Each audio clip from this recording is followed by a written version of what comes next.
De uma hora para outra, o Equador virou do avesso. O caos e a violência tomaram conta do país e o presidente decretou estado de conflito armado interno.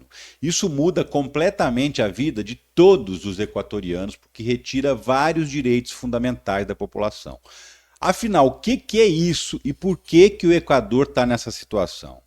Vem comigo, eu sou o Ricardo Mello, o explicador geral da República, e esse é o assunto do vídeo. Ó, só te peço uma coisa, hein? Senta o dedo no like. Vambora? Seguinte, a imprensa está tomada de notícias sobre o caos lá no Equador. Essa semana o presidente equatoriano, Daniel Noboa, está sendo desafiado pelos grupos de narcotraficantes do país. E os caras estão indo para cima mesmo. Em poucas horas foram 13 mortos. Teve até uma invasão de uma emissora de TV feita por homens armados e tudo transmitido ao vivo. Mas o que acontece com o Equador, afinal? Então, de cara a gente precisa entender que o país, que apesar de não ser um grande produtor de drogas, fica ali, ó, localizado bem no meio de dois dos maiores produtores de cocaína do mundo, a Colômbia e o Peru. Por causa dessa localização, os traficantes começaram a usar o país como rota de exportação. A droga vem da Colômbia, vem do Peru, passa por dentro do Equador e de lá ela é enviada para outros países pelo mar, saindo ali pelo porto de Guayaquil. Não é de hoje que isso acontece, só que agora a situação mudou. O atual presidente é um cara novo, de 36 anos. Ele se elegeu com a promessa de enfrentar o crime organizado com toda a força possível, prometendo repetir a política de um outro país, El Salvador. E agora o crime está reagindo a isso. Te explico. Uma das promessas mais emblemáticas do presidente é construir 2 mega presídios de segurança máxima para isolar os bandidos mais perigosos do país. Inclusive contratando a mesma empresa que construiu 2 presídios desse em El Salvador. E por que copiar o modelo de um outro país? Para entender, vamos então dar uma passada em El Salvador para depois voltar a falar do Equador. O presidente salvadorenho Nayib Bukele ficou famoso no mundo inteiro por instalar um governo linha dura, mas bem linha dura mesmo contra o crime organizado. E hoje ele é muito popular lá. Ele construiu a maior prisão do mundo, com capacidade para 40 mil pessoas, e transferiu para lá todas as lideranças das gangues que aterrorizavam o país, ó, por muitos anos. Isso desmantelou essas gangues e, como consequência, reduziu a criminalidade. Mas se você pensa que tudo virou flores lá, está enganado. Junto com essa rigidez toda, o presidente também começou a crescer sobre os outros poderes e se tornou praticamente um ditador sem ter dado um golpe do modo tradicional. O que ele fez? Como ele tem uma grande maioria no Congresso, ele usou essa maioria para destituir os integrantes da Suprema Corte com os quais ele não concordava e colocou aliados dele no lugar. Então hoje ele manda nos 3 poderes. Esse governo gerou críticas internacionais também, mas não parece que a situação lá vai mudar justamente porque a melhora da segurança pública é o principal fator da popularidade dele, que bate na casa dos 90%. Pois bem, voltando agora ao Equador, o presidente Daniel Noboa falou: vou fazer igual, vou prender todo mundo, vou virar o bichão também. Só que o crime organizado do país resolveu enfrentar o presidente e criar uma situação de caos. E é o que está acontecendo agora.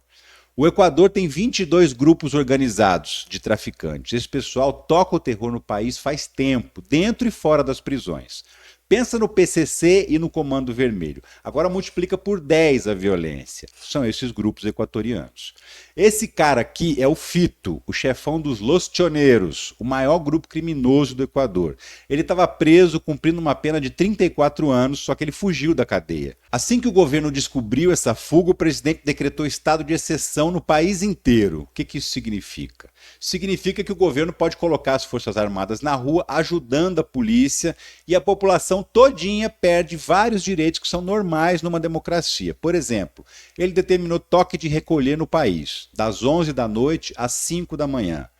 Perde-se também o direito à privacidade de domicílio e de correspondência. Ou seja, a polícia passa a ser autorizada a entrar na casa das pessoas e ler qualquer correspondência sem ordem da justiça. Basta suspeitar de alguma coisa e pronto, eles metem o pé na sua porta e entram. E ninguém pode fazer nada.